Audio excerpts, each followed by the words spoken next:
بسم الله الرحمن الرحیم. قبل هوموپیتیک نه هوموپیتیک ډاکټر سنشا تاسو ته مخاطب یم. ډیر کسان ماته د مردانه کمزوري لپاره د میډیسن لپاره بار کال کوي چې موږ ته میډیسن وخایا. ما خو ولې هم تاسو ته ډیر شي میډیسن دي او الحمدلله تاسو استعمال کړي هم دي. ډیر کسان خوشوي هم دي. خو دی و چې موږ ته تاسو یو مزید د میډیسن د دې لپاره صحیح ځینې کسان پکې و چې یاره موږ ته وخایا. نو د هغو دپاره زه دا ووایم چې د میکټم کمپنۍ یو میډیسن به زه هغو ته وښیم، اوینیا پلس جینکو. دا یو ډراپس دی. دا 10 قطرې سحر 10 غرمه 10 ماښام دا په اوبو کې اچولی شي او دا 3 ټایمه څښی شي په نهاره باندې. او بل د میکټم کمپنۍ یو بل دغه به زه وښیم چې هغه د اګنس پلس ډایمیانا. نو دا هم لکه هغه 10 قطرې سحر 10 غرمه 10 ماښام په مړه باندې په یو پیاله اوبو کې اچولی شي او څښی شي. دې سره به انشاءالله ګزاره کېږي. خو دې سره به زه تاسو ته د میکټم کمپنۍ یو بل ټیبلټ وښیم، ډایمیانا پورس. دا ډېر ښه ګولۍ دي. دا تاسو په 2 ورځ باندې خوړای شئ او داسې په 3 ورځ باندې داسې په هفته کې وګولئ.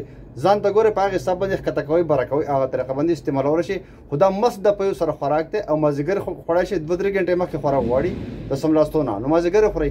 نو دا که ریګولر خورئ نو پرس که ریګولر بیا دا 30 ورځې خوراک غواړي، او که نه ان ریګولر خورئ نو بیا په 2 ورځ په 3 ورځ په 4 ورځ د خپل وجود مطابق د خپلې مسلې مطابق ښکته کولی بره کولی شئ، چینجز پکې راوستی شئ، په هغې طریقې خوړی شئ.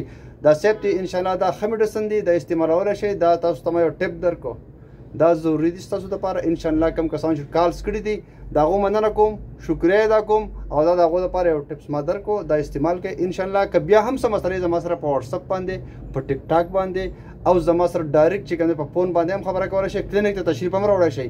څه مسلې پیچیده مسلې انشاءالله په هغې به ډسکشن کوو او انشاءالله مزید ویډیوګانو د کتو دپاره زما یوټیوب چینل ضرور ګورئ. پای کې تفصیلي ویډیو دي، پای کې تفصیلي د هر یو مسلې تفصیلي ویډیو ما کړي دي.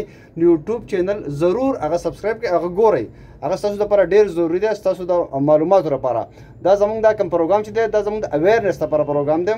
بیا خو مزید چې کوم مسلې لکه پیچیده مسلې د هغې دپاره خو موږ بیا علامات او دا سړي د هسټري والو د هغې مطابق دوا نه ورکوو. خو دا د هغې کسانو دپاره کوم چې بار کالز کوي او ما ته وایي چې موږ ته دوا یي، نو د هغو دپاره دا یو دغه شو دوا نه شوي. جزاک الله. دعاګانو کې یاد ساتئ.